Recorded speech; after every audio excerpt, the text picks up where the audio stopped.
As some of you no doubt already know, First Republic Bank, based in San Francisco, California, went into receivership. The Federal Deposit Insurance Corporation, the FDIC, had to step in and deal with the unwinding process. It came as no real surprise to me to learn of the demise of First Republic Bank. It was only a matter of time. It was one of the banks which found itself to be in serious trouble in March of this year, and it was on the verge of collapse back then. The $30 billion cash injection from the big banks on Wall Street they got was insufficient to stave off disaster. They had ongoing liquidity issues that this assistance didn't remedy.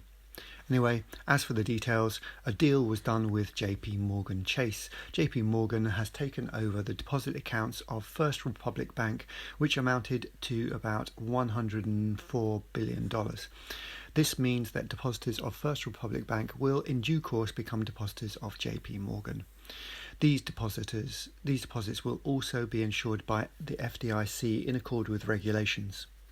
JP Morgan has agreed to buy First Republic Bank at a knockdown price, of course, only paying $11 billion for a company that was only recently valued at $20 billion. And they got all the assets totaling $229 billion as well. A nice deal, not to mention the little assistance package. This is the fourth bank in America to go bust in recent times. 3 went bust back in March of this year. More will follow. There are a few bank failures every year, but I believe that March marked the start of something big. If you look at the scale of assets involved in those few banks alone that have collapsed, they are far in excess of what could be considered normal. The 2007-2008 financial crisis saw a big rise in the number of bank failures, way beyond normal levels. We will see something similar, but in much greater numbers.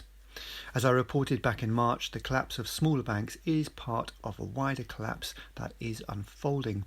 It's all done by design. This is part of the nefarious plans of our overlords. We're witnessing a consolidation of power amongst banks. The big banks will swallow up the smaller banks, so there'll be more mergers and acquisitions in the banking sector going forwards. The few super banks left standing will then become the vehicles for the delivery of the CBDC, unless enough people wise up and resist. Back-to-bank collapses.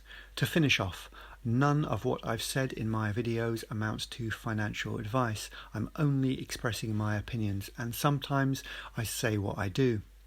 I've done my best to exit their system as much as possible so that I'm less affected by their shenanigans.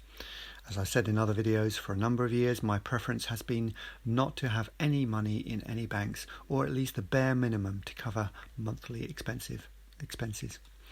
I'm also in the process of converting as much fiat currency as I can into precious metals or buying hard assets, things of real value, things that I might need in the future. But that's just me. You're completely free to do as you wish. Wise up and rise up.